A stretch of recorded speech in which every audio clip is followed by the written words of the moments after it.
On this episode of Mythbusters, was the moon landing a hoax? Yep, the team are tackling the tallest tale of all. Did NASA fake the Apollo moon mission? That's 100% wacky right there. Adam and Jamie first focus on the photos. Behold our moon landing set. Do these stills prove Neil Armstrong took his small step in a studio? Taking the shot. Then they investigate the myth that to fabricate the classic look of lunar landings, NASA simply slowed down the film.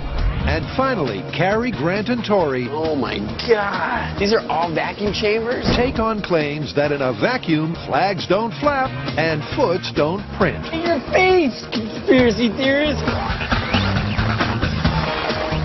Who are the Mythbusters? Did you know what was lurking in your basement? Adam Savage This is the best cooking show ever. and Jamie Heineman. Is that beautiful or what? Between them, more than 30 years of special effects experience. Wow. And Imahara, That was crazy. Carrie Byron, Let's go. and Tori Belleci.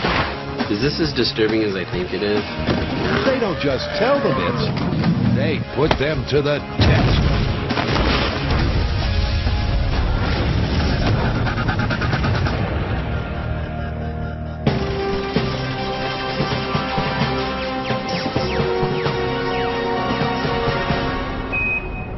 So, do you buy a new costume for every myth we do? Sometimes, but in this case, I had my own spacesuit in my personal collection. Just brought it out because it was appropriate. Of course you did. Well, let me guess. We're doing what? Moon landing myths? We are! Perhaps one of the biggest myths of all is that NASA faked the moon landing and perpetrated a hoax on the American people. So pervasive is this myth that 20% of Americans today still believe it, and we're taking it on. Well, how are we going to do that? The number of claims are massive. I mean, they range from photographs to heat signatures to footprints. I know there's a lot of them. I think what we should do is cherry pick the most common ones and piece the truth together as best we can. Like a jigsaw puzzle. Exactly. This is launch control. We passed the 6-minute mark in our countdown for Apollo 11, the flight to land of the first men on the moon. Good luck and Godspeed. 10, 9, ignition sequence start. On July the 16th, 1969, Liftoff. We have a the world watched, wondered, and worried as 3 brave astronauts headed for the moon. Houston, thrusters go. All engines, you're looking good. Then 5 days later came that extraordinary moment in time Eagle has landed. when Neil Armstrong took those first tentative extraterrestrial steps.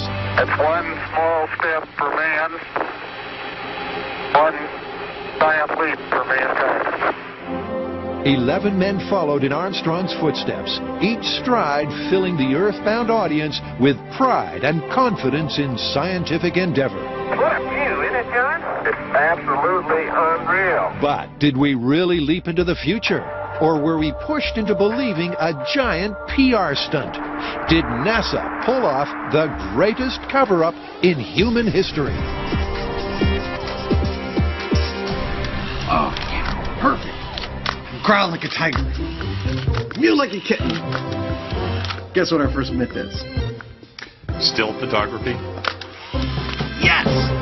Most of the alleged evidence that NASA faked the moon landings comes from NASA's own photography, which theorists claim shows clear evidence the moon landing was faked in the studio and could not have been filmed on the moon. Say hoax. Hoax! So these are the photos the guys will focus on. According to Apollo hoax advocates, this shot was taken in a studio because the shadows are not parallel. Supposedly, that's something that could only happen with multiple light sources. Then there's this image of an artfully lit astronaut. Conspiracy cheerleaders claim if he really was standing in the shadow of the moon module, you wouldn't be able to see him so clearly. You know what? Let's do parallel shadows first. How do you want to test it? Oh, I think we should do a large miniature because we can test the placement of all the various elements. It's kind of a complex thing. Yeah, we need a lot of control over those elements. Exactly. All right, let's do it. So, first up, the guys need a single, super-sized light source to stand in for the sun. Amy, I'd like to introduce you to your son. And Bright Spark Adam has found a monster studio light That's pretty bright. to illuminate the experiment. Over here, I look like one of the aliens in Close Encounters. That's the solar. Now for the lunar. Cue the build montage, because Jamie's making a moon. I've got a good first start on my lunar set. It's just spandex and, let's see, Portland cement with a little bone black, which is basically black powder. As luck would have it, we just happen to have one of these sitting around the shop, and it's perfect for a miniature set. It's 1/76th scale. That could not be better. What do you say we turn on the lights and see what our shadows look like? Yeah, let's see the light. Let's turn it around. I'm spinning around. Watch your eyes. What do you think? Works for me. We've had the lights, and there's been plenty of action. So where's the... This is the camera that we're going to use. It's a Hasselblad that's very similar to the one that was used on the moon, except that we put a digital feed out the back so that we can look at the images in real time on a monitor and make comparisons to the original shots. All right, with our sun in place, man, in addition to looking totally freaking awesome, it's pretty clear here, with the ship and the rocks both on a flat surface, that their shadows are totally parallel. And that is what the myth proponents say the NASA photo should look like. Instead, you can see the rock and landing module shadows are in different planes. Now we need to figure out what it would take to make them not parallel. Yeah, let's play with the topography underneath it and see what we can get. Conspiracy theorists say there's only one explanation for this. 2 light sources. And since there's only one light source on the moon, and that's the sun, That's really kicking it forward. this has to be shot in a studio. We're positing that it's the topography of the moon causing these shadows of the rocks to look like they're not parallel, when in fact they are, and that's what we're trying to imitate here. It's all just about adjusting this directly to the light. What Adam and Jamie have done is simply give the miniature lunar landscape some realistic contours and imperfections. That's perfect. Is it? Yeah. And the shadows appear to move out of their parallel path. And Adam, happy, Dude, your setup looks perfect. takes his snap. Taking the shot. So I can hear what you're saying. You're saying, but you guys replicated the moon shot on a set, and you're special effects artisans. In fact, you're exactly the guys they would have hired to do this kind of thing in the first place. That's not the point. The point is we're addressing the specific claim by conspiracy theorists that this photo has only one explanation, and that's 2 light sources. We've demonstrated here 2 shadows which are parallel from a single light source, which we've made look far off parallel using only the topography that they're sitting on. And I guess that means it's busted. Totally busted. You can achieve shadows that do not look parallel from a single light source.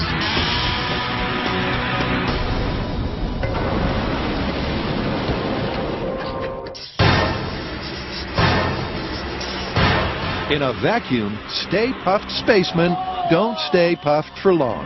That's what happens to you in space if you don't have a spacesuit. Oh, it's like a raisin. Well, as much as I love busting out the vacuum chamber, what does the marshmallow astronaut have to do with the moon?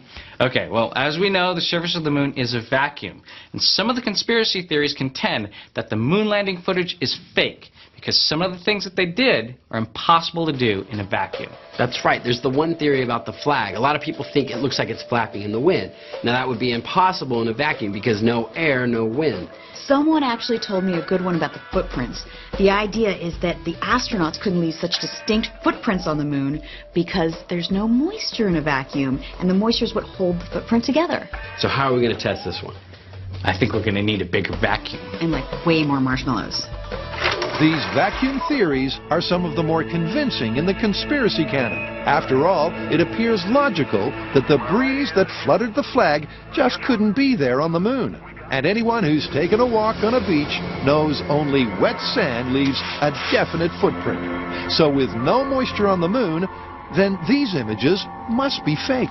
Okay, so we're going to have to replicate the conditions of the moon as close as possible here on Earth. Well, I think the closest we're going to get are the vacuum chambers in Alabama at NASA. Yeah, but we're not allowed to go into the vacuum chamber. So the experiments that we make, they're all going to have to be operated remotely.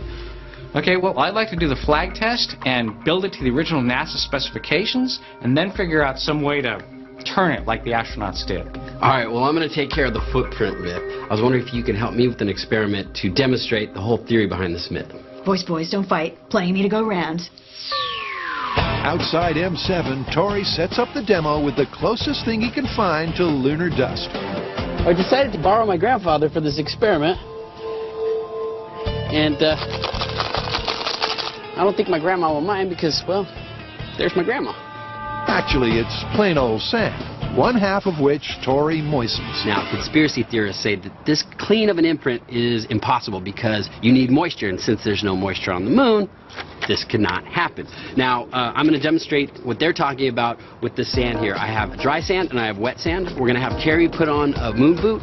You know how to moonwalk?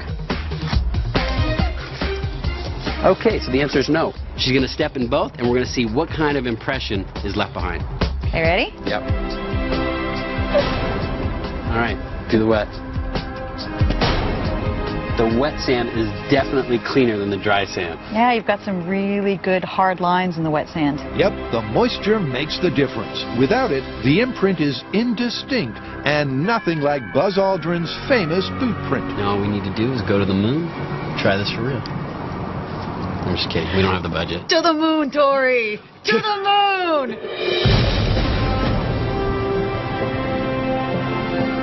Across the web, there's a host of hoax theories claiming NASA faked this footage. Look at the size of that rock! And a ton of TV covering the conspiracy claims. But no one has actually taken the time to test them. Until now. We'd like to dedicate the first steps of Apollo 17 to all those who made it possible. The next task in our moon myth-busting is this photo here. What conspiracy theorists say is that he's too well lit. You can see him clearly, yet he's in this black shadow of the LEM. There's only one light source on the moon. That's the sun. Conspiracy theorists claim there must be a second one making him visible, and we're going to find out. And to do just that, the guys are going to shine a substitute sun on the very model of a modern miniature landing module. Oh, and a surprisingly talkative toy astronaut. This is my 1/6 scale model of Neil Armstrong. I can tell it's Neil because he's got the red Commander of the Mission stripes on his suit. What's that, Neil? We really went to the moon. I know. But the thing is that in order to prove that, we got to take some photographs, and to take some accurate photographs, I got to make a ship for you, a home for you. Okay. So these rolls of paper behind me are actually a lunar landing module in Potentia, which I'm about to slap together. And courtesy of what's known in the editing biz as a few jump cuts, here it is. Conspiracy theorists are saying that the shot had to have been faked using a fill light. Personally, I think it's because the moon's surface is reflective. And when you think about it, you look at the moon on a clear night, it's obviously reflecting light back at you. That's why you see it. The question here is it enough to create this shot? To test Jamie's hypothesis that the mythical fill-in light is simply sunlight bouncing back off the moon's surface, the guys black out the set. Behold our moon landing set. Because it's all about reflectivity, we put blacks all around the shot, covered the whole set to eliminate any spill, any reflected light that's not coming directly from our moon's surface. That's the landing module, astronaut, lights, and camera sorted. Dude, this looks so cool. The only missing component is a moon dust analog that accurately reflects the reflective quality of the real stuff. The dust that covers the moon is called regolith. When the sunlight shines upon the moon, regolith reflects a certain amount of sunlight back towards Earth. That reflective quality is called its albedo. Now, the albedo of moon dust is between 7 and 10%, according to our sources at NASA. To make our version of regolith, we used Portland cement and charcoal powder. Now, to measure the albedo, or reflected light coming off of it, we used a light meter and our fake sun. 8%, dude, that is perfect. What we just showed with this test is that our sample regolith has a reflective index of about 8%, which makes it ideal for us to test with. The best part about working with Jamie is that he doesn't need a dust mask. The reason he's not wearing one is because his mustache provides all the particle filtering he needs. The mock-up moon's ready for its close-up, so it's probably time to up the jeopardy. Cue our resident drama king. This is the moment of truth. We've got an accurately shaped and textured moon lander, and we've concocted an accurate moon surface that has the same reflectivity index as the actual moon. If the myth is to be believed, our astronaut on the dark side in the shadow of the lander is going to just fade to total black when we try and take a picture of him. All right, you ready? I'm set. All right, here we go. Taking the photo. Let's see. There it is. Oh, there you go. He's standing full on in the shadow, and you'd think you wouldn't be able to see him. He'd be dark, but he's not. He's in brightest day.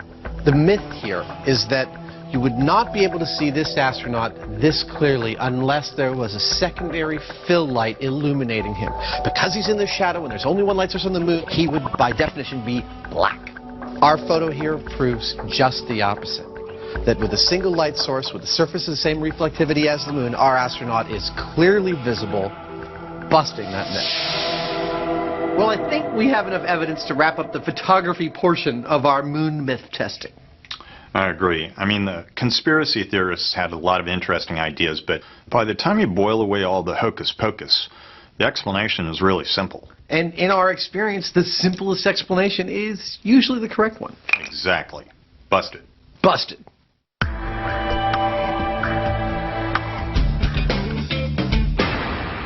Cary, Grant, and Torrey are taking on tales from Moon Hoax HQ.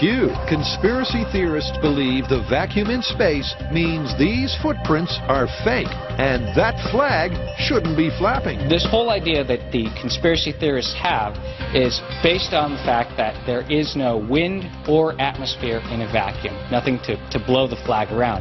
And they would be right about that fact. Sorry. The shaft is a little tight in the hole. My belief is that the astronauts moved the flag around as they were planting it in the surface of the moon, and that momentum is actually what they saw as a breeze. So to test this, I'll be building a replica of the lunar flag assembly, and then we'll put that in a vacuum, and I'll build a mechanism to rotate it the same way the astronauts did. Then we'll see if we get the same flapping motion. With the remote-controlled flag waver and footprint maker almost complete, Cary, inspired by footage from the Apollo 15 mission, adds one more test to the agenda. The really cool thing about a vacuum is that since there's no air resistance, something as light as a feather is going to drop the same rate as something as heavy as a hammer. So, I should be able to put these in the vacuum and see them both hit the ground at the same time if it is a true vacuum. In my left hand, I have a feather. In my right hand, a hammer. Commander David Scott carried out his famous test to prove Galileo's hypothesis that all objects are affected equally by gravity. With no air resistance, they should fall at the same speed. How about that? Mr. Galileo was correct. So, as a control to confirm visually they're working with a vacuum, Cary rigs a clamp to drop them at the same time. And with both remote-controlled devices ready to go, the team heads for the George Marshall Space Center in Alabama. Oh my God. These are all vacuum chambers? How great is that? That NASA is opening their doors to let us come in and test this myth. That's how confident they are that this is a myth. All right, close the door. Let's see if we can pull our feelings out. You know, I heard this was actually a fuel tank from a Saturn V rocket that they converted into a vacuum chamber. They're just like us. They recycle their old stuff. And to show us their recycled stuff is NASA vacuum technician Michael Terry. So you know how to use this thing? Oh, yeah. And you're actually going to let us use it? Yeah, I think I will. Let's just be careful. He's obviously never seen the show before.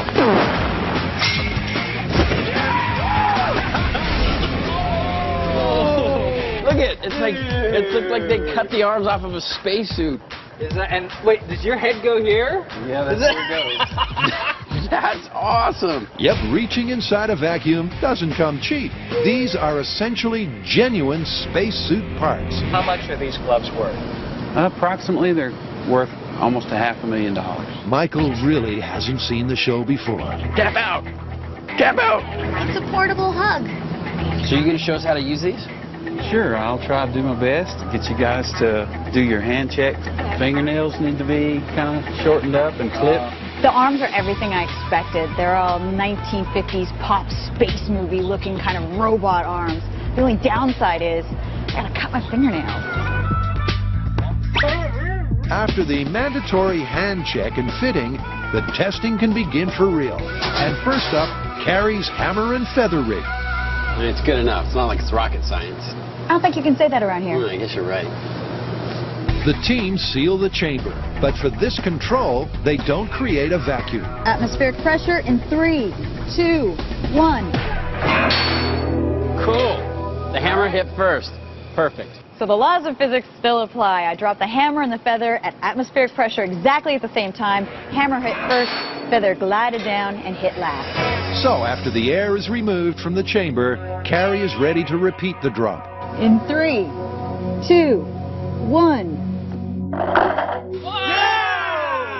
That is so cool. Yep, when there's no air resistance or drag, all objects are equally affected by gravity and fall at the same rate. So we do indeed have a vacuum. All right, well, let's move on to our first moon test. All right, got your boot? Yeah, I got my boot. All right.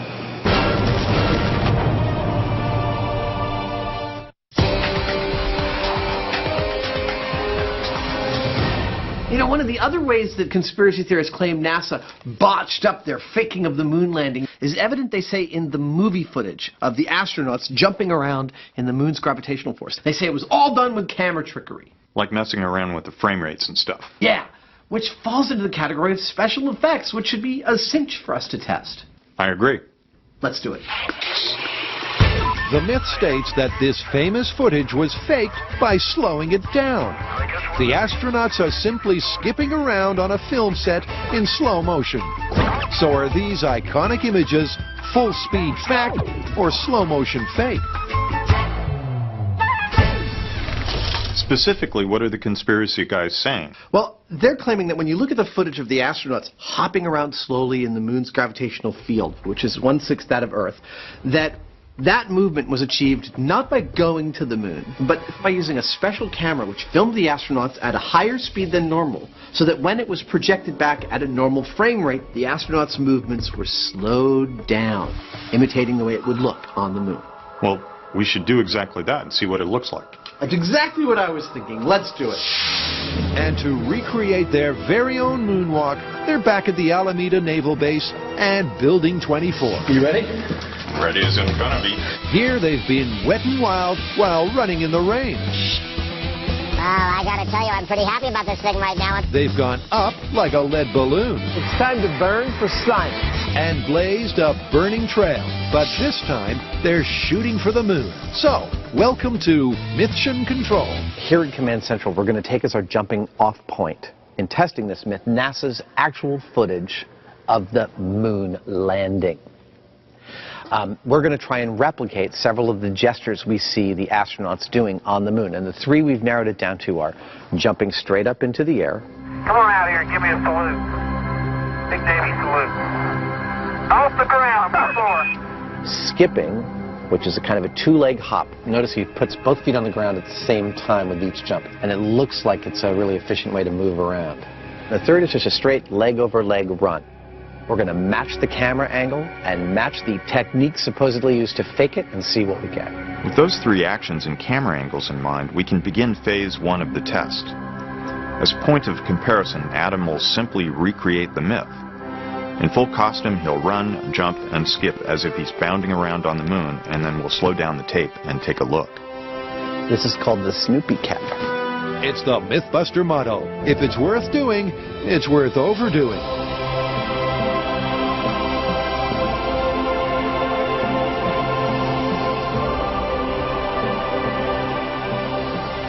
Let me take you on a little tour of what I'm wearing.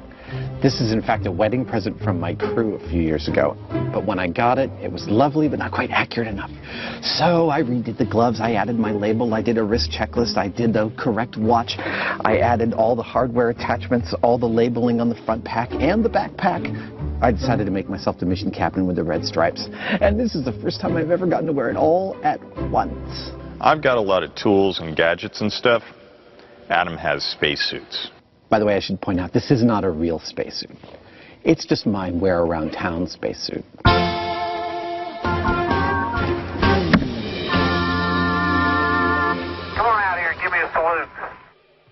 Cary, Grant, and Torrey are tackling the moon landing hoax theories that involve a vacuum. Some of the first words spoken from the moon's surface answered the simple but powerful question. It's almost like a powder. What did it feel like? I can see the footprints of my boots in the fine sandy particles. But did Buzz Aldrin really make such an impression on the moon? To find out if moon boots make boot prints, Torrey's borrowed the real deal. Look what I got, a real moon boot. Wow. Isn't that cool? That looks just like atoms. Yeah. So this is the actual article. Yep. Now all we have to do is put it on the moon stopper, smash it in some dust, and see if it leaves a footprint. This conspiracy theory is pretty interesting. They say that because there's a vacuum on the moon and there's no water vapor. Does that fit? You feel your toe there? You can't leave a clear imprint from your boots the way they did in the photos from the lunar landing. I'm not so sure about that. With just 840 pounds of lunar material returned to Earth from all of the Apollo missions, there's not much of it to go around. So for this test, NASA has given us a lunar regolith simulant. It's manufactured to test equipment that is going to the moon. It's very similar to lunar dust in the fact that each particle is very sharp. Dirt on Earth has been weathered, so it's very smooth. So this is as close to lunar dust as we can get. That's likely to be the key to this myth, a comparison of the physical properties of sand and lunar regolith. Down here, a footprint in dry sand collapses because the weathered particles can't bind together without water. But up on the moon, other bonding agents are at work, one of which, the irregular and jagged shapes of lunar dust, could cause it to stick together in those famous boot prints. Will the irregular shape of lunar regolith, in conjunction with the vacuum, result in a clean boot print and bust the myth? All right, so this is Mythbusters' first step on the moon. So it's one giant leap for mythkind. Ooh, I think we just went like 20 steps backwards. Give it a shot. All right. The rig is ready to take its one-legged step, and the vacuum chamber has been vacuumed. Boot stop, vacuum. Here we go. In 3, 2, 1. Yeah! Take that! Yeah! Works! In your face, conspiracy theorists! Yep, it really does work. Moon landing 1, conspiracy theorists 0. It's one small step for man, one giant leap for mankind. So it seems you can make a clean, stable footprint in a vacuum. Look at that. We made a footprint inside of a vacuum. And there was no water vapor, which is what this conspiracy theory is all about. Well, the gravity is 6 times stronger on Earth than it is on the moon, so if we made a footprint here, we're definitely making one on the moon. So I guess this conspiracy theory is busted. Busted. Busted. Now NASA will let us out of here.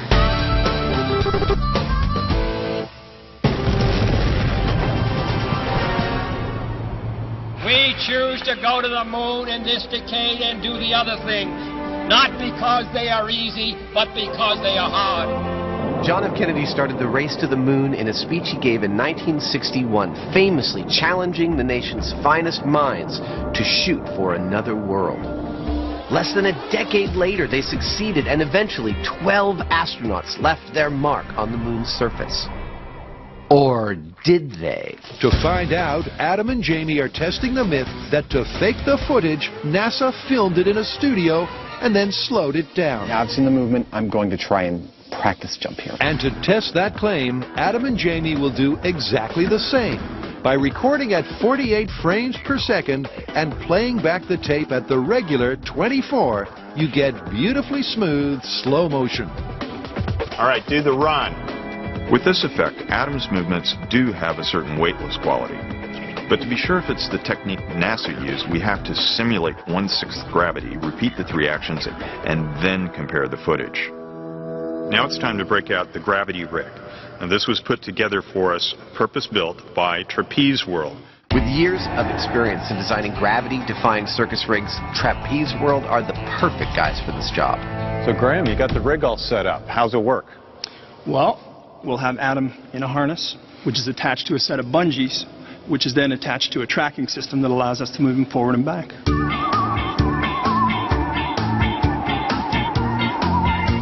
Okay, well, I can see it works. Let's get Adam in it.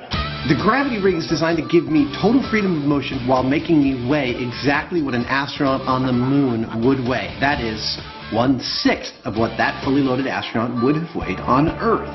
Well, the other thing left is to put on the suit and really try this. Now, I know before you write to complain that this suit's a replica, that it's not pressurized, that I'm not doing this in a vacuum or with real moon dust around. I know. What we were trying to look at here is purely about the movement and gesture of the astronauts. We know that Neil Armstrong in all of his gear weighed about 350, 360 pounds, which means if I'm going to be correctly weighted for our moon, I'm going to need to weigh just about 60 pounds. 62. That's close enough for me, man. Let's do it. So, under lunar-like gravitational conditions, Adam gets to repeat his moonwalk exercises. But the difference between Adam and Armstrong is NASA's rigorous training regime. It's a thing to wear a rig like this. It takes a lot of stamina. It's also making me quite sore in some very private places. Adam is discovering being in 1/6 gravity makes it simpler to moonwalk. It's a lot easier in this rig to match the kind of movements we see the astronauts make in the NASA footage. I mean, it really kind of lends itself to the weird center of gravity that happens when you weigh less, how much little movements make a big difference in how you go. I feel like this is looking really close to what NASA shows on the moon. Adam's right. On first viewing, it does appear to be a closer match. But at Mission Control, the evidence is far from clear-cut. If you take a close look at the slow motion skip, Adam's efforts to get the correct height and distance means his helmet is jerking around in a distinctly Earth-like fashion. But it's equally clear the gravity rig doesn't quite work either. Adam's weight might be technically correct, but he lacks that smooth low-gravity look. Check it out. Oh, actually, you know what? Can we review this in the Blooper room? I gotta get out of this rig. I'm exhausted. Okay. Big baby. Back at HQ, the guys settled in to review the footage in detail. The lower right is much better, but it's not even close. But just like Sir Mick, they still can't get no satisfaction. Well, the slowed down frame rate doesn't match the NASA footage. No. The gravity rig, it's better, but I'd still have to say it doesn't nail it. Yeah, neither of them are there. I wish that we could somehow get ourselves into a moon's gravity environment. Then I'd feel comfortable calling this one. That can be arranged. Really? Yeah, there's a company called Zero G, which offers the only FAA-approved weightless experience, and they do moon gravity as well. That is fantastic. Let's suit up and get out there. Okay. It's iconic footage, replayed countless times across the globe. American astronauts planting the stars and stripes on man's newly conquered neighbor. It's got to be one of the most proud moments of my life, I guarantee you. To find out if it really was a PR stunt, Carrie, Grant, and Tori have breached NASA's inner sanctum. Now, the conspiracy theorists think that they see some sort of breeze blowing around the flag, which you wouldn't have on the moon since there's no atmosphere. So I've built a replica of the lunar flag assembly. We're going to put it in a vacuum chamber, pump out all the air, and see if we can move it around just like the astronauts would have done placing it on the moon. See if we see that back and forth motion. And to help us get a notion of the motion in a vacuum is NASA's very own Donna Severance. The oxygen deficiency alarm, Yeah. is that something we should be concerned about? Only if it goes off. So this is not your ordinary type of vacuum chamber. This is a clean chamber. We're ready for the shower. Which means there's no dust, no dander, nothing that will contaminate the chamber because it is designed to test things that are going into space. All right, time for the flag. The flag assembly is an exact replica of the one used on the Apollo missions. The horizontal rod specifically prevents the flag collapsing in a windless environment. Hey, Grant, this is your first rig in space. I gotta go. First up, to confirm the rig in space is working, is the all-important control. You guys ready? Yeah. All right, this is the control at regular atmospheric pressure. And I'm just going to shake the flag as if I were an astronaut planting it in the surface of the moon. All right. Ready? Be the astronaut. Here we go. 3, 2, 1. All right, it's moving. And ready? As expected, the momentum of the twisting and turning quickly dissipates, and the flag is stationary in no time at all. Okay, I guess we put a vacuum on it and see what happens. All right, let's start sucking the air out. So Vacuum Tech Donna turns on the pumps, and with the air removed, the guys get ready to plant the stars and stripes. Okay, here we go. This is flag waving test in a vacuum. Okay, planting it on the surface of the moon, and stop. Oh, it's moving a lot. Hey, it's moving a lot. That's moving a lot. I mean, still moving. That's awesome. There you go. Without drag or friction from the air, the momentum of Grant's planting action lasts for a surprising amount of time. Could be mistaken for a breeze. Yeah. But it's lower air resistance. Comparing it to the control in regular atmospheric pressure illustrates that theory beautifully. And if there was still any doubt, it looks almost identical to the NASA footage. So in the vacuum, the flag moved, not just a little bit. It actually moved quite a bit.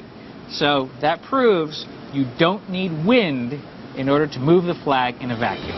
So unless someone finds a shot of the flag flapping without an astronaut manipulating the flagpole, it's myth busted. We've come all the way to Alabama and NASA to find out once and for all if the conspiracy theorists were correct. Where are we at? Well, we showed that a moon boot can make a footprint in lunar dust inside of a vacuum. So that one's busted.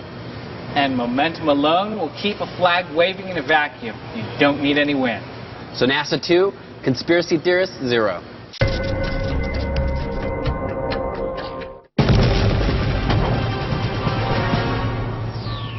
Adam and Jamie have already seen that NASA didn't slow down the film to fake the Apollo mission moonwalks. But to conclusively confirm that the footage was shot in 1/6 gravity, they decided they had to experience the real thing. And here at 0G in Florida, they get to do just that. Well, in order for us to do this accurately, we need to be properly weighted. Since 0G is providing us with the moon's gravity, 1/6 Earth's gravity, I need to have the exact amount of equipment weight on me that the original Apollo astronauts had on the moon. And that's about 180 pounds of stuff. And it's uncomfortable. Adam's struggling with the excess baggage. This is unpleasant. Jamie, on the other hand, oh yeah, is keen to display his alpha male status. A status damaged after being forced to join Adam playing dress-ups. I never thought I'd see the day.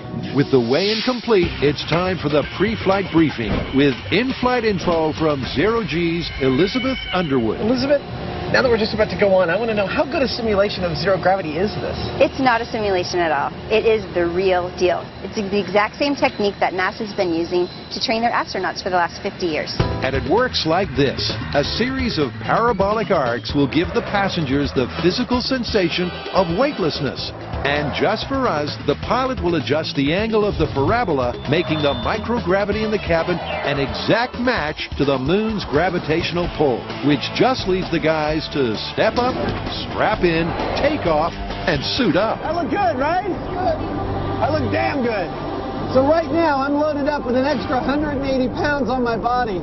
In a few minutes, we're going to actually get to try this out in moon's gravity, and I got to tell you, I can't wait. This is a heavy suit. Adam doesn't have to wait long because the guides soon have everyone into position for the first pass.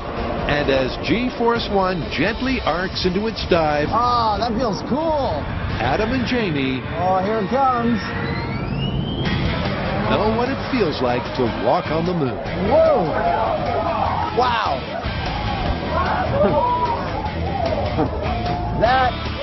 That's 100% wacky right there. Calibrated to match the moon's gravitational pull, the guys just get time to take it all in before the call goes out to hit the deck. Because as the plane begins to pull out of the dive, the G-forces go into the positive. There is a cost to being weightless. The other end of the roller coaster, you've got almost twice Earth's gravity. That's kind of terrifying at first, isn't it? Yeah, it is. I've never experienced anything like that. It is really disconcerting to first weigh double your weight and then 1/6 your weight. In fact, at 1/6 my weight, I felt pretty much weightless. I felt like I could jump 10 feet in the air. This is a first, even for me. Now that the guys have their bearings, the testing can begin. Ready? Adam copies the same run and skip as before. Good job. This time leaving out the jump because of height restrictions in the cabin. The movement felt totally natural as soon as I started doing it. And all the NASA footage makes sense to me now. The skipping they did is a totally efficient way to move in that gravitational pull. I couldn't think of a better confirmation for the NASA footage than trying this myself. When Adam was walking or running, he was experiencing the exact same thing that Neil Armstrong would have on the moon. It was 1/6 Earth's gravity. Adam did a great job with the bungee cords. It looked pretty convincing, but being here on this plane in microgravity and watching him, it's totally different. Nothing really compares to what we saw here on this plane, so as far as I'm concerned, they went to the moon. Dude, that was awesome. We have been very thorough here. Yeah, you can't get much tidier than that. I mean, not only did we start out by replicating precisely the circumstances that theorists say were used to fake the moon footage, But we also put ourselves in a calibrated moon gravity environment. the theory that it's faked, busted. Busted.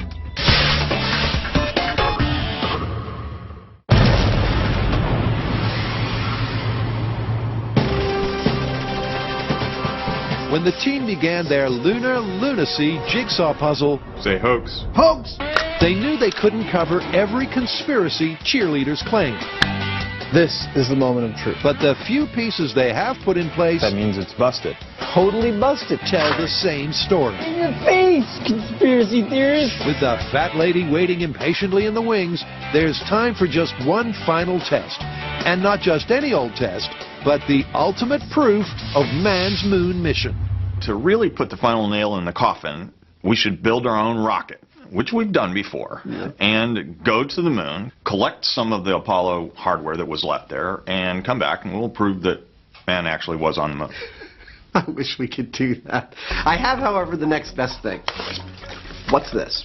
A reflector. In fact, it's called a retroreflector, made up of many tiny prisms just like this. And did you further know that the Apollo astronauts were nice enough when they visited the moon to leave several of these on the surface so that Earth-bound scientists could point lasers at it and gather information about the moon? So what you're saying is that we get a really big laser and point it at the reflector on the moon, and if we get a signal back, that means that we were, in fact, there. Precisely. Okay, it breaks down like this. A retroreflector bounces light back at the light source, regardless of the angle. This differs from a mirror where the angle of incidence has to be perpendicular. So, if there was a retroreflector on the moon, and we knew its exact location, and we had a powerful enough laser, we could detect the reflection and prove there is man-made equipment on the moon. What are we supposed to be doing? Technically, we're supposed to have a conversation about where we are. Oh, you mean like the Apache Point Observatory? This thing right here is the Apache Point Observatory. What a view. And these guys have the tools that we need to put the final nail in the coffin on the moon landing hoax. Yep, up here in the Sacramento Mountains, New Mexico. Adam and Jamie meet one of the observatory's top docs, Russet McMillan. How can I help you today? Well, it seems that there are some people that do not believe that man has actually been to the moon. I've met some of them. What do you think? I think they're crazy. A bold statement, but Dr. McMillan has the hardware to back it up. Here's the thing. This little laser pointer is about 10 milliwatts. That's great, but it's not going to make it to the moon and back. That thing, however, peaks at 1 gigawatt. That's 100 billion times more powerful than this is. That's what you got to have to make it to the moon and back. So this whole exercise is you shine the laser beam at the moon, it gets reflected back, and you measure the timing of the release to the return. So how long does that journey take? About 2.5 seconds, depending on the orbit of the moon. Cool! The meet and greet complete. All that's left to do is wait until midnight.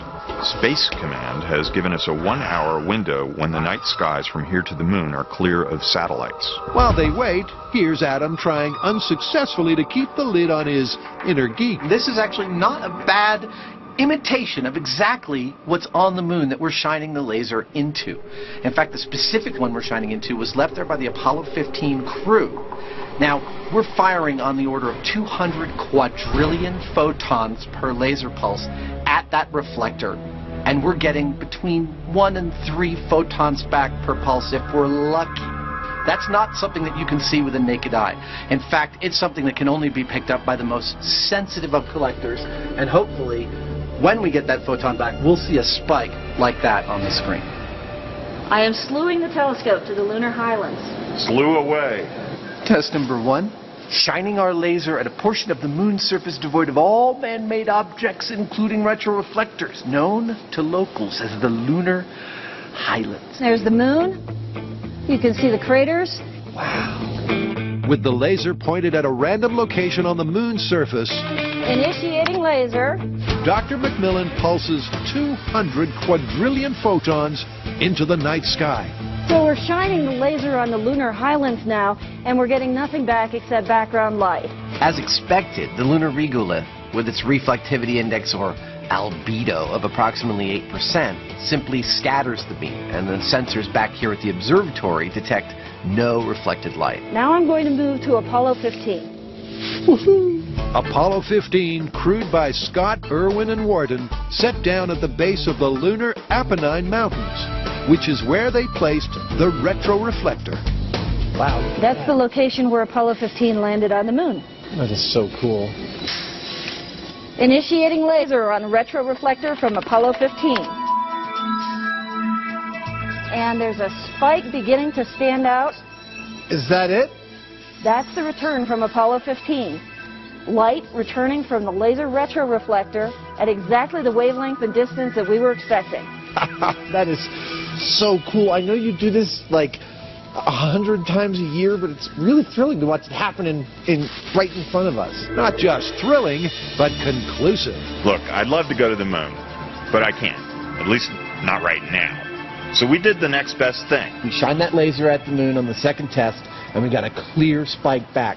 Photons came back to our receptor. Now, the only way that that could happen is if there was a piece of man-made equipment up on the moon to reflect them back. So get over it. There's no conspiracy here. We've been there. We've done that. So the team have busted everything before them. What's that, Neil?